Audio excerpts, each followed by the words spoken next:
Hello and welcome to the future coaching. Good morning student. और आज का जो हमारा पॉलिटी जीएस का टॉपिक है जो हमें स्टार्ट करना है वो है सेशंस ऑफ पार्लियामेंट, यानी कि संसद के जो सत्र होते हैं और संसद का summoning of parliament bye the president. तो प्रेसिडेंट द्वारा समन किया जाता है पार्लियामेंट को, उसके बारे में और सेशंस कितने होते हैं पार्लियामेंट के उनके बारे में हम पढ़ेंगे। क्योंकि हमारे जो कॉन्स्टिट्यूशन में लिखा हुआ है उसमें समनिंग ऑफ पार्लियामेंट है, उसमें सेशंस ऑफ पार्लियामेंट के लिए सिर्फ इतना दिया हुआ है कि 6 माह के भीतर जो है 2 सेशन होने जरूरी है, सिर्फ इतना ही उसमें लिखा हुआ है। तो जो सेशंस हैं वो जो प्रोसीजर हमारा चलता है पार्लियामेंट का उसके अकॉर्डिंग ही हम उसमें करेंगे। और रूल्स ऑफ प्रोसीजर और बिजनेसेस जो हैं उसमें बिजनेस बुक जो है हमारी पार्लियामेंट की रूल्स में और प्रोसीजर जो है उसमें मेंशन है, उसमें सेशंस के बारे में जो है बहुत ब्रॉडली लिखा हुआ है।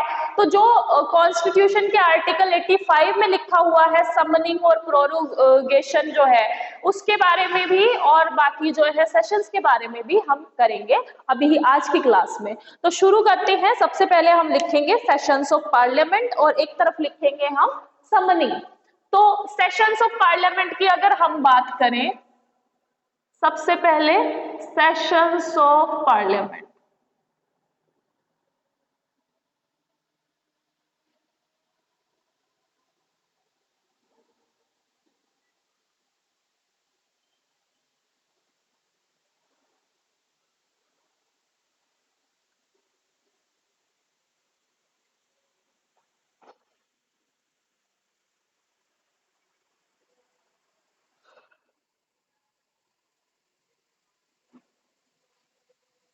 सेशंस ऑफ पार्लियामेंट या फिर संसद के सत्र।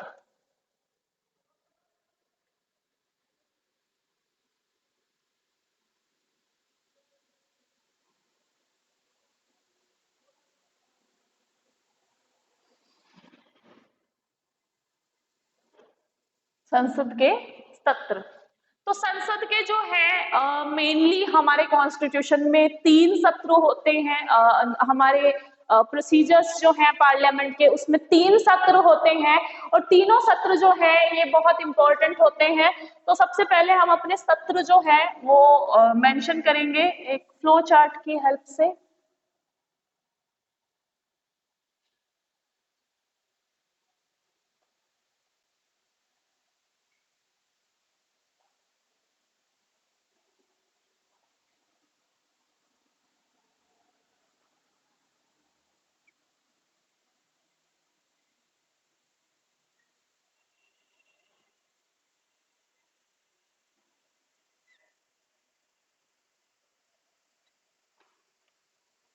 पहला जो सत्र होता है उसे हम कहते हैं बजट सत्र या बजट सेशन। बजट सेशन या बजट सत्र।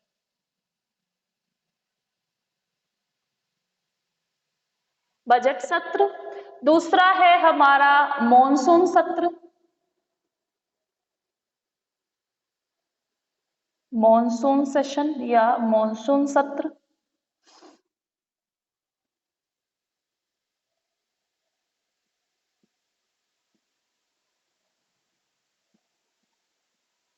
तीसरा है हमारा शीतकालीन सत्र या विंटर सत्र।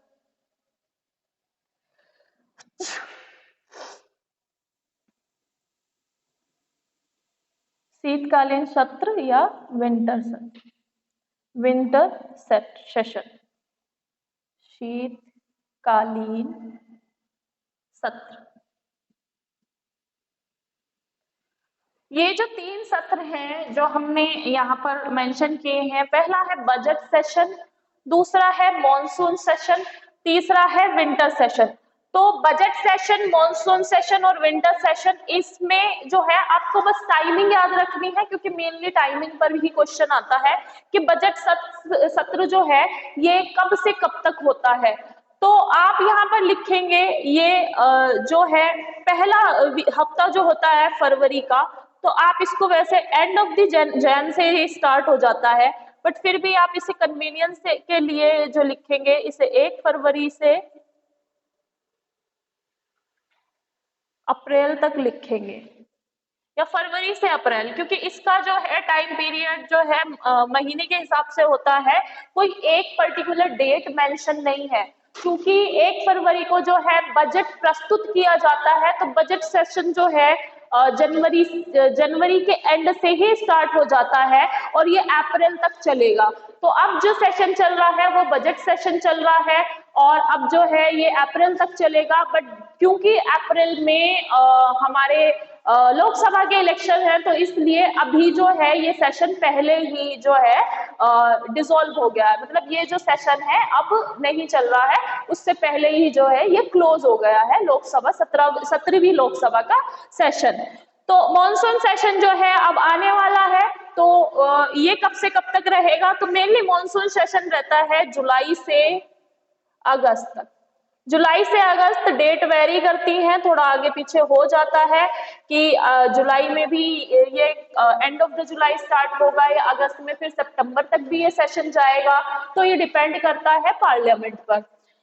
विंटर सेशन की अगर हम बात करें तो विंटर जैसे कि नवंबर से विंटर से स्टार्ट हो जाती हैं और ये जो सेशन है ये चलता है नवंबर से लेकर के और दिसंबर तक, क्योंकि जैन में विंटर वेकेशन हो जाता है, तो ये नवंबर से दिसंबर तक जो है विंटर सेशन चलता है।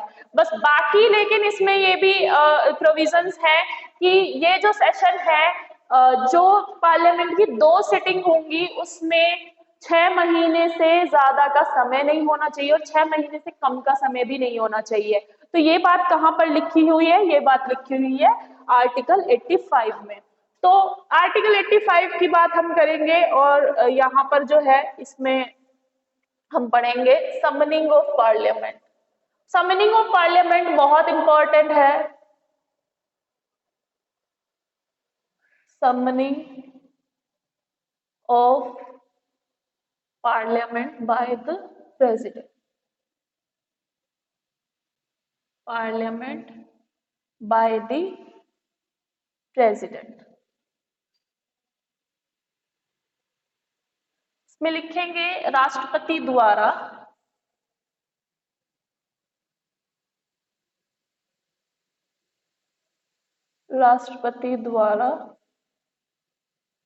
संसद के सदनों को आहूत करना। आहूत मतलब बुलाना, के सदनों को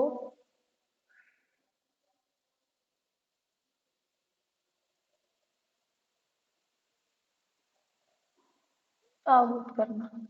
तो राष्ट्रपति द्वारा संसद के सदनों को आहूत करना यानी कि समनिंग ऑफ पार्लियामेंट। और ये लिखा कौन से आर्टिकल में है? तो इसमें आप लिखेंगे ये अनुच्छेद 85 में लिखा हुआ है, अनुच्छेद 85 में।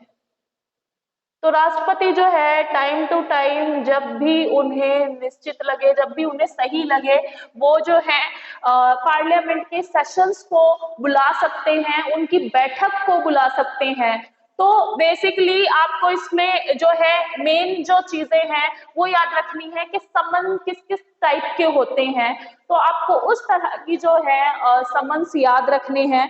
तो सबसे पहला जो समन है इसमें समनिंग ऑफ पार्लियामेंट में आपको याद रखना है एडजॉर्नमेंट। ये आपने बहुत बार सुना होगा वर्ड एडजॉर्नमेंट। तो एडजॉर्नमेंट का मतलब होता है स्थगन।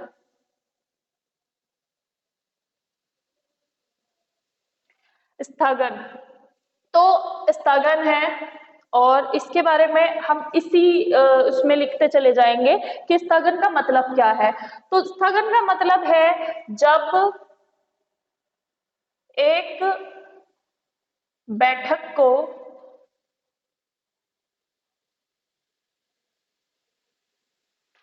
कुछ घंटों,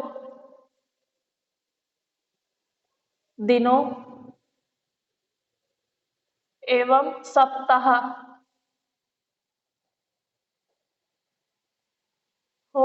तक स्थगित किया जाए।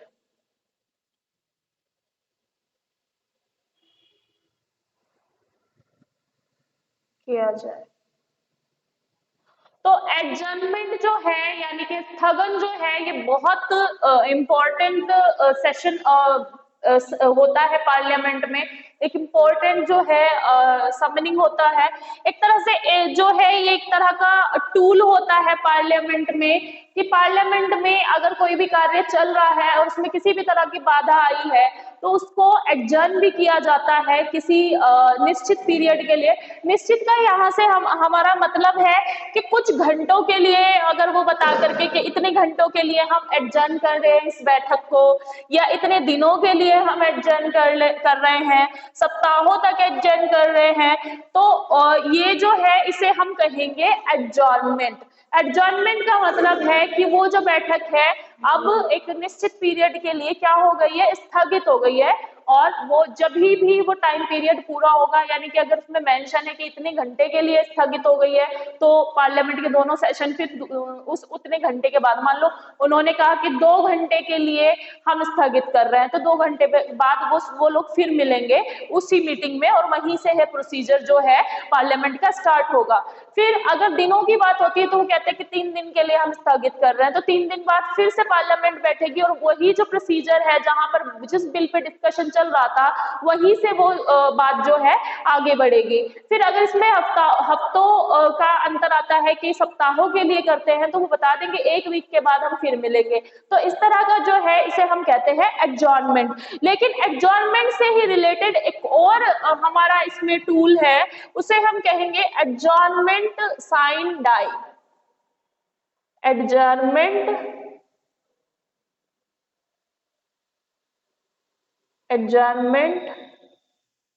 Sign die, adjournment sine day, या फिर डाई या साइन को इसमें सिन भी बोलते हैं, कुछ लोग सिने बोल देते हैं, लेकिन ये साइन ही होता है, एडजर्नमेंट साइन डाई। तो एडजर्नमेंट साइन डाई जो है इसका मतलब है अनिश्चित काल के लिए, अनिश्चित काल के लिए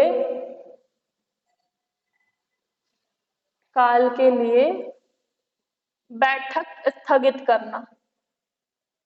तो संसद की जो एक बैठक है उसको अनिश्चित काल के लिए जो है स्थगित करने को कहते हैं एडजर्नमेंट साइन डाई, स्थगित करना। तो एडजर्नमेंट साइन डाई जो है ये अनिश्चित काल के लिए बैठक को स्थगित करना है, और ये जो है किया जाता है स्पीकर द्वारा। तो इसमें याद रखना कि स्पीकर द्वारा किया जाता है। एडजॉर्नमेंट और एडजॉर्नमेंट साइन डे दोनों जो है ये स्पीकर द्वारा किए जाते हैं, पर इसमें जो दूसरा सेशन जिसके बारे में हम पढ़ेंगे वो है प्रोरोगेशन, और प्रोरोगेशन जो है ये प्रेसिडेंट द्वारा किया जाता है, और हम इसका अंतर भी समझेंगे कि कौन इसमें क्या क्या अंतर है। तो नेक्स्ट जो हमारा सेशन है ये इसे हम 1 लिख सकते हैं, इसे हम 2 लिख सकते हैं, सेशन नहीं बैठकें या टूल इन्हें कह सकते हैं, 2 और 3। 3 जो है ये है हमारा प्रोरोगेशन,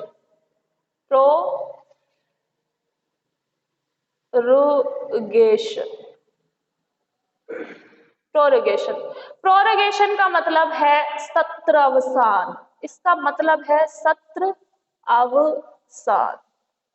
तो सत्र अवसान जो है यानी कि प्रोरोगेशन जो है, प्रोरोगेशन बेसिकली इसका मतलब है कि सत्र अवसान मतलब पूरा सेशन ही एक्सपायर हो गया।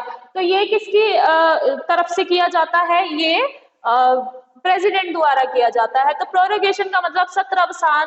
तो जब एक सत्र को पूर्णता स्थगित किया जाता हो, पूर्णता स्थगित किया जाता हो,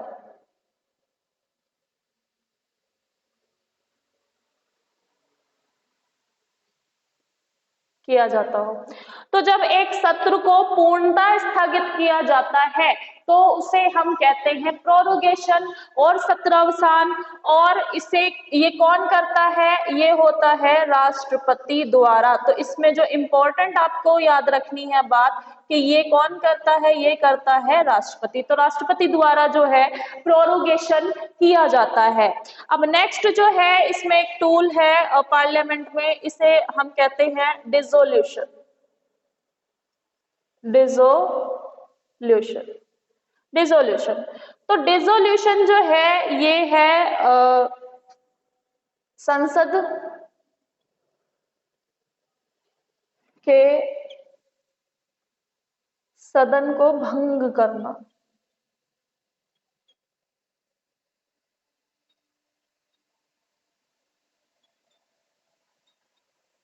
डिसोल्यूशन मतलब संसद के डिसॉल्व भी कह सकते हैं इसको, और संसद के सदन को भंग करना।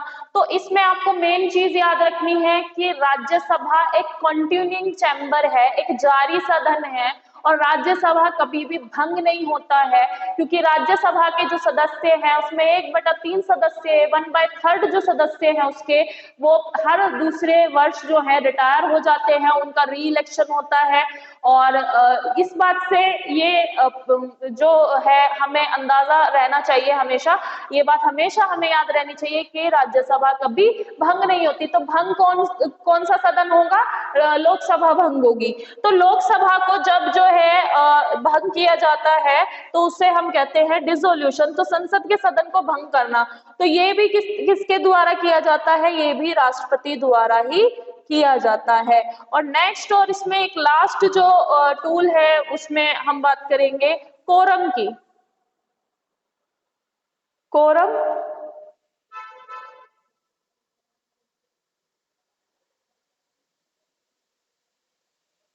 कोरम की, तो इसमें हम नेक्स्ट जो है वो बात करेंगे कोरम की। तो कोरम बेसिकली ये एक मिनिमम जो है स्ट्रेंथ है, यानी कि इतने जो हैं सदस्य प्रेजेंट होने चाहिए, एक न्यूनतम संख्या जो है सदस्यों की प्रेजेंट होनी चाहिए पार्लियामेंट का कोई भी कार्य कराने के लिए। तो इसमें कोरम में हमें याद रखना है कि यह न्यूनतम, या लिख सकते हैं कि संसद के कार्यवहन के लिए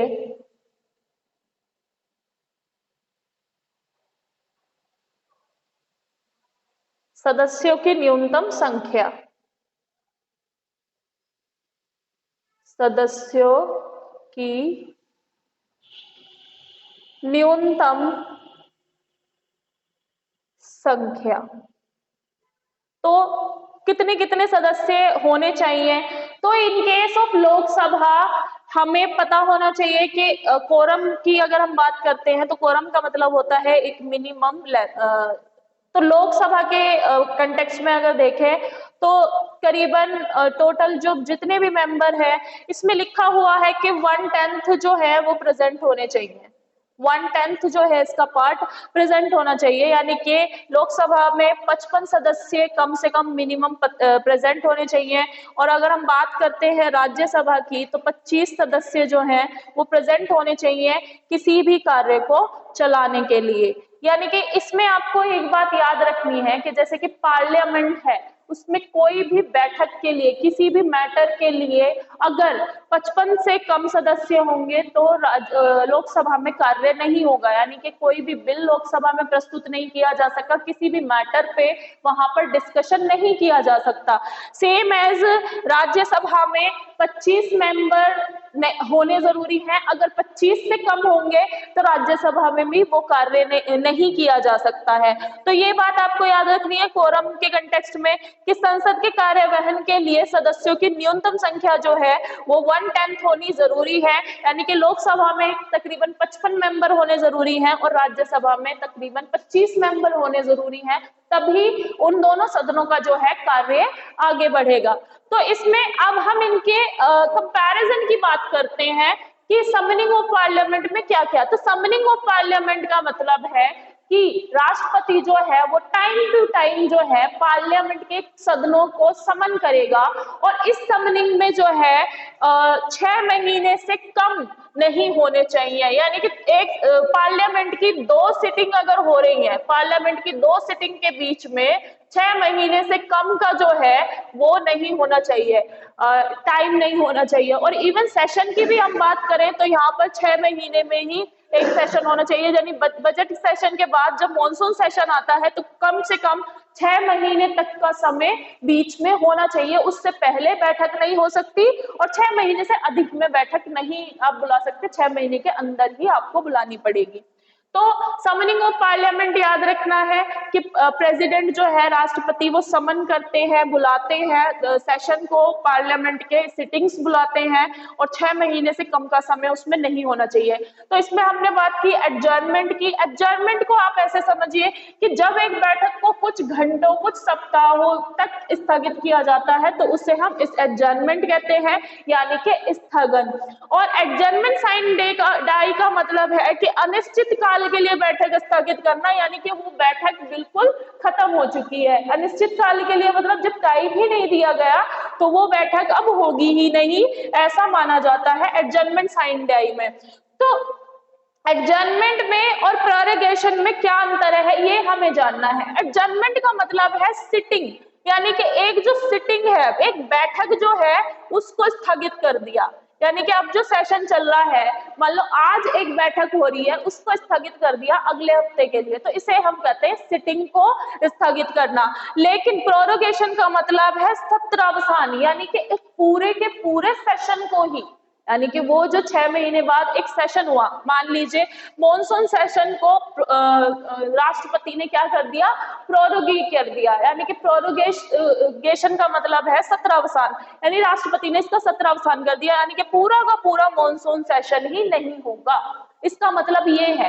एडजर्नमेंट का मतलब है कि सिर्फ एक बैठक नहीं होगी, और इसका प्रोरोगेशन का मतलब है कि वो पूरा सत्र ही नहीं होगा, वो पूरा सत्र जो है सत्रावसान हो गया है। फिर इसमें आपको डिसोल्यूशन याद रखना है कि डिसोल्यूशन जो है संसद के सदन का, कौन से सदन का होता है, ये सिर्फ लोकसभा का होता है, लोकसभा ही डिसोल्व होती है। अब लोकसभा डिसोल्व होने के अलग अलग कारण है। पहला कारण, राष्ट्रपति ने रिजाइन कर दिया हो, या राष्ट्रपति प्राइम मिनिस्टर ने, प्रधानमंत्री ने इस्तीफा दे दिया हो, या प्रधानमंत्री की असमय मृत्यु हो गई हो, या फिर प्रधानमंत्री जो है वो डिस्क्वालीफाई हो गए हो, कोई केस उन पे चल रहा हो, उसकी वजह से वो कन्विक्ट हो गए हैं किसी क्रिमिनल केस में, तो उनको जो है, वैसे हमारे यहाँ पर एक है कि ये जो जितनी भी पर्सनालिटीज, जितनी भी हमारे यहाँ पर ऑफिसेज हैं राष्ट्रपति का, प्रधानमंत्री का, उनको प्रिविलेजेस भी मिले हुए हैं कि जब तक वो ऑफिस में रहेंगे उनके अगेंस्ट में कोई प्रोसीडिंग भी नहीं चल सकती।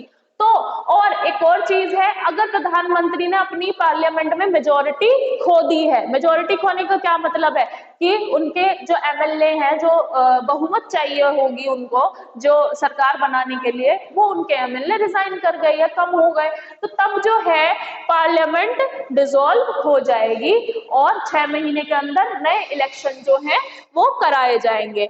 फिर नेक्स्ट जो हमने बात की है, हमने बात की है कोरम की। तो कोरम को आप ऐसे समझिए कि जैसे किसी भी क्लास में एक बना होता है रूल कि अगर इतने बच्चे आ जाएंगे तो क्लास स्टार्ट करेंगे, तो एक रूल होता है। सेम ऐसे ही पार्लियामेंट तो बहुत बड़ा जो है बिजनेसेस देखती है कंट्री के, और कंट्री के सारे अफेयर्स पार्लियामेंट के हाथ में होते हैं।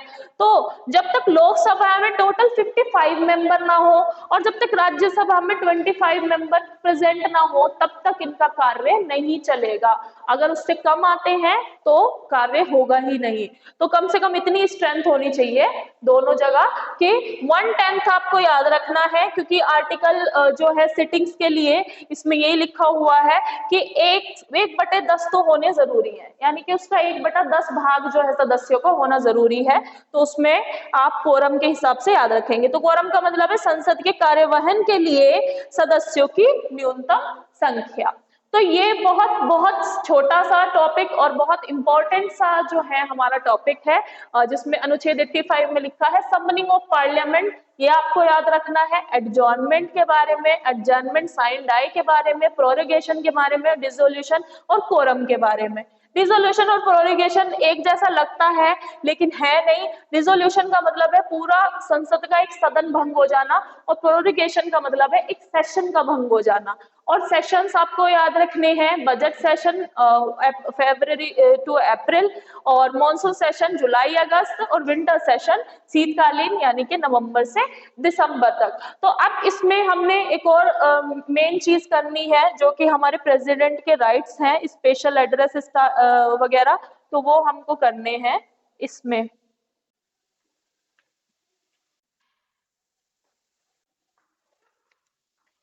इसमें आपको लिखने हैं केवल 2 अनुच्छेद आपको इसमें लिखने हैं। अनुच्छेद 86 या article 86, right of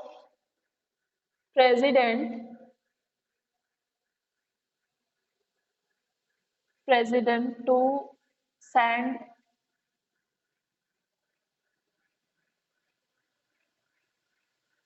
messages to the house, और अनुच्छेद 180 सॉरी अनुच्छेद 87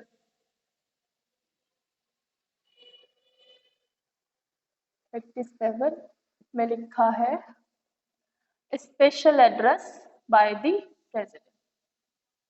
स्पेशल एड्रेस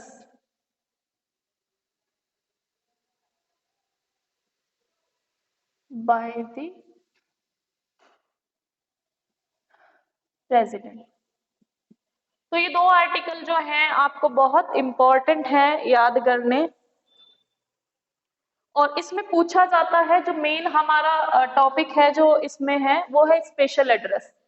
स्पेशल एड्रेस, अब right of president to send messages or houses, या right of president to send messages, और इसमें लिख सकते हैं टू एड्रेस। एड्रेस मतलब संबोधन करना, टू एड्रेस, ठीक है। तो इसमें लिखेंगे आप राष्ट्रपति का संसद को संबोधित करने का अधिकार।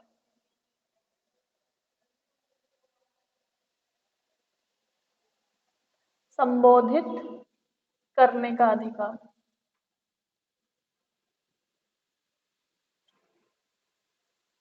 संबोधित करने का अधिकार।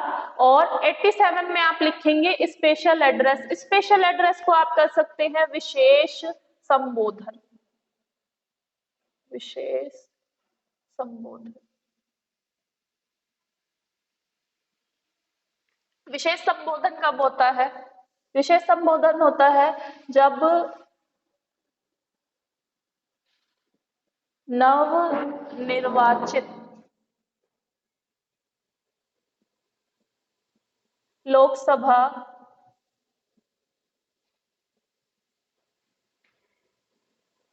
का पहला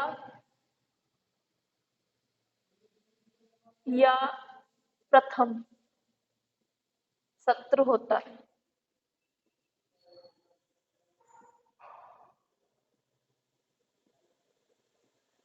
तो special address by the president. Special address कब होता है? जब न्यू इलेक्शन होते हैं, यानी कि लोकसभा के नए इलेक्शन हुए। इलेक्शन होने के बाद जो भी पार्टी मेजोरिटी में आई, वो लोकसभा में जितने भी सदस्य हैं इलेक्टेड जो आते हैं, उनका जो पहला सदन होता है उसमें पहला जो प्रोसीजर होगा वो प्रेसिडेंट के द्वारा जो है संबोधन जो होता है, प्रेसिडेंट का विशेष संबोधन जिसे हम स्पेशल एड्रेस भी कहते हैं, उसके द्वारा होता है। और ये स्पेशल एड्रेस जो है कहां पर मेंशन है? ये अनुच्छेद आर्टिकल 87 में मेंशन है स्पेशल एड्रेस। और अगर हम अनुच्छेद 86 की बात करते हैं तो इसमें आपको याद रखना है कि राष्ट्रपति जो है जो हाउसेज हैं यानी कि सदन है संसद में, उनको मैसेज भी भेज सकते हैं, यानी कि उनको जो है किसी भी प्रकार का जो है संदेश भेज सकते हैं, और उसको एड्रेस करने का भी राष्ट्रपति के पास अधिकार होता है। और उसी एड्रेस से रिलेटेड है हमारा स्पेशल एड्रेस। और स्पेशल एड्रेस जो है ये होता है एट दी स्टार्टिंग या ओपनिंग ऑफ पार्लियामेंट का न्यू सेशन जब स्टार्ट होता है, लोकसभा नई जो लोकसभा इलेक्ट होकर के आती है, तब जो पहला सेशन होता है तो उसे हम स्पेशल एड्रेस कहते हैं। तो article 86 right of president to send messages to the houses और right of president to address and send messages to the houses और special address by the president article 87 में लिखा हुआ है। तो इनमें जो है आपको मेन पॉइंट ही याद रखने हैं, इसमें आपको सारी जो बातें हैं वो याद नहीं रखनी है। अब क्वेश्चन जो है इसमें हम इस प्रकार से भी कर लेंगे कि क्वेश्चंस जो है उस तरह से हम इनको एक बार देखते हैं कि कुछ क्वेश्चन बना करके देखते हैं सो दैट कि हम इनको कर पाए।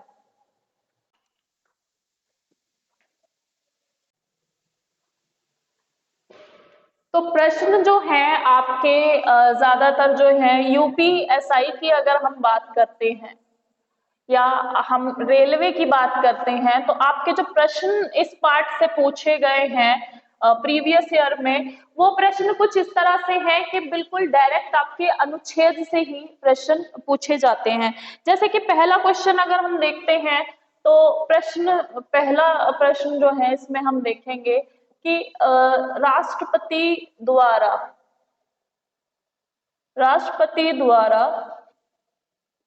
संसद का विशेष संबोधन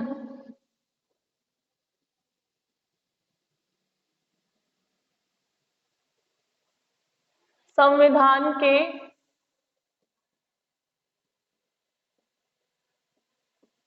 कौन से अनुच्छेद में वर्णित है? अनुच्छेद में वर्णित है।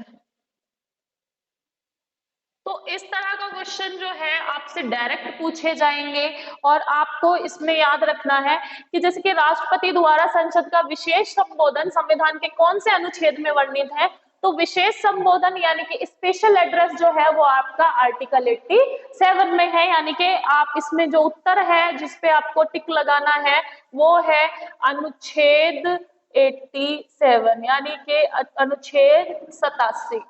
तो इस तरह से जो है आपको क्लियर कट जो है पॉइंट टू पॉइंट याद रखना है। आपको स्टोरी नहीं याद रखनी है पॉलिटी में आपको सिर्फ आर्टिकल्स पर फोकस करना है और आर्टिकल के साथ साथ प्रोसीजर जो है उसका, उस पर भी आपको फोकस करना है। और इसके साथ साथ इस तरह के क्वेश्चन भी पूछे जाते हैं जैसे कि हम बात कर रहे थे स्थगन की और जो है एडजॉर्नमेंट और इन सब की, तो इसमें आप लिख सकते हैं कि संसद की बैठक को स्थगित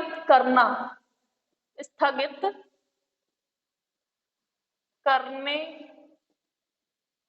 का अधिकार किसको है? तो बैठक की अगर हम बात करें अधिकार किसको है?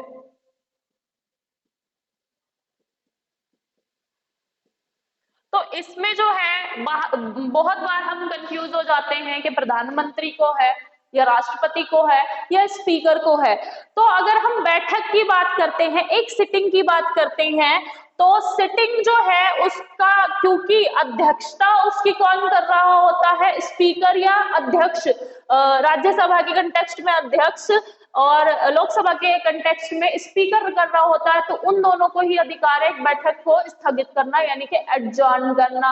लेकिन जब हम प्रोरोगेशन की बात करते हैं, सत्रावसान की बात करते हैं, तो उसका जो अधिकार है वो राष्ट्रपति को है। तो इसमें हम एक बैठक की अगर बात करेंगे लोकसभा या राज्यसभा की, तो आप इसमें लिखेंगे स्पीकर या अध्यक्ष। अध्यक्ष कौन? अध्यक्ष किसके? राज्यसभा के अध्यक्ष या उपाध्यक्ष।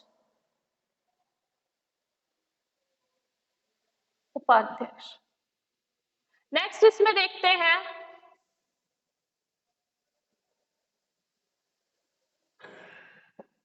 स्थगन से संबंधित, इसको भी हम क्लियर कर लेंगे कि लिखेंगे इसमें कि संसद के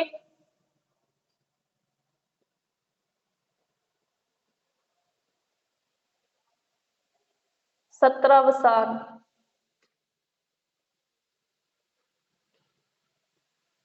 संसद के सत्रावसान या प्रोरोगेशन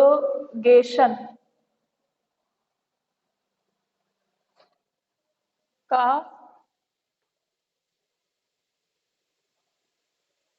अधिकार किसे प्राप्त है?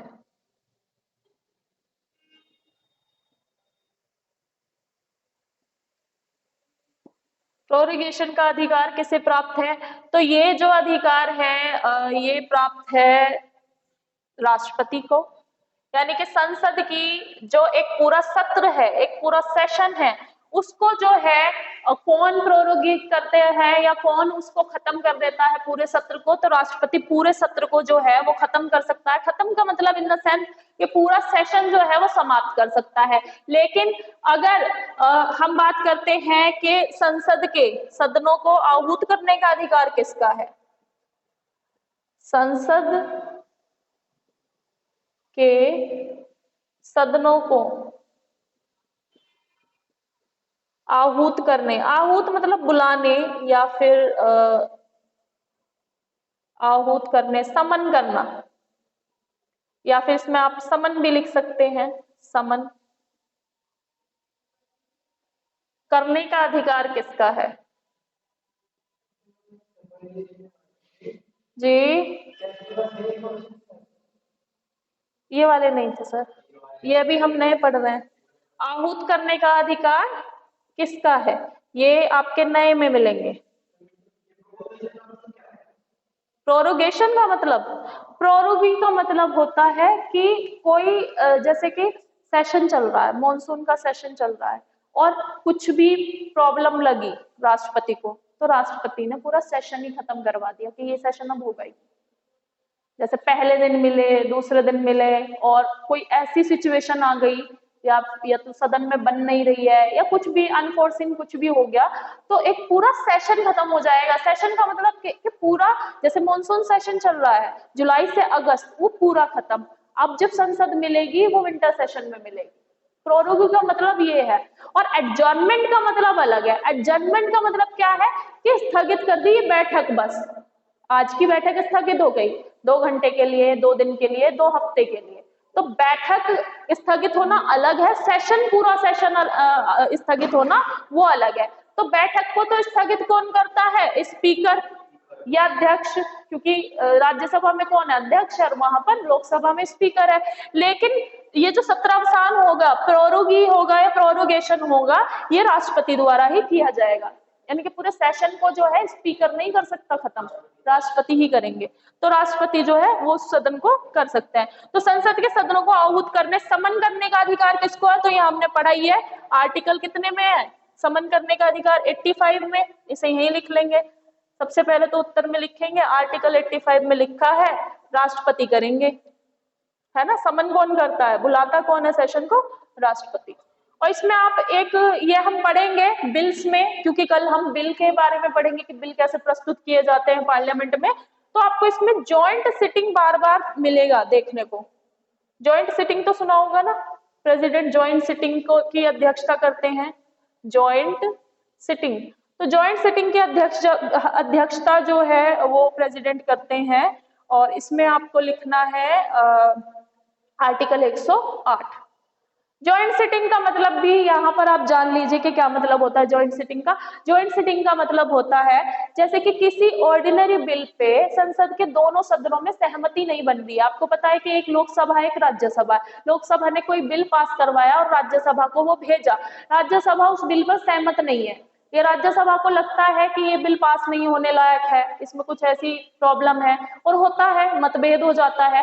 तो वो जो मतभेद है उसको खत्म करने के लिए प्रेसिडेंट जो है अंडर आर्टिकल 108 जॉइंट सिटिंग बुलाते हैं, और जॉइंट सिटिंग के अंदर जो है उस डेडलॉक को तोड़ने की कोशिश करते हैं। प्रेसिडेंट बुलाते हैं जॉइंट सिटिंग, लेकिन उसकी अध्यक्षता कौन करेगा, उसको चलाएगा कौन, संचालन कौन करता है? संचालन स्पीकर ही करेगा। संचालन भले ही स्पीकर करेगा लेकिन जॉइंट सिटिंग बुलाएगा कौन? प्रेसिडेंट। तो by the name of president he joint sitting बुलाई जाएगी, लेकिन बैठेगा कौन अध्यक्षता करने? बैठेगा स्पीकर ही, क्योंकि वही कराता है सारे काम। तो ये चीज आपको इस तरह की बातें याद रखनी है। और अब जो आने वाला टेस्ट है वो थोड़ा टफर भी होगा, क्योंकि जो जो मैंने चीजें पढ़ा दी हैं उसमें और चीजें भी अब ऐड होंगी, तो आप यहाँ तक याद रखिएगा। और कल हमने बहुत इंपॉर्टेंट चीज करनी है, वो बिल के अधिनियम संसद में कैसे आते हैं, कैसे पास होते हैं, और मनी बिल इसमें बहुत इंपॉर्टेंट है। तो हमें मनी बिल पढ़ना है, क्योंकि आपका मनी बिल बड़ा पूछा जाता है कि इनमें से कौन सा मनी बिल है, या मनी बिल कौन से आर्टिकल में है, मनी बिल कौन से हाउस में ही वो किया जा सकता है प्रस्तुत। तो इस तरह के जो क्वेश्चन है आपके इनको करने हैं। तो मनी बिल जो है और बिल्स के प्रोसीजर जो है वो सब हम कल डिस्कस करने वाले हैं। और आप बने रहिए द फ्यूचर कोचिंग के साथ। And thanks for watching.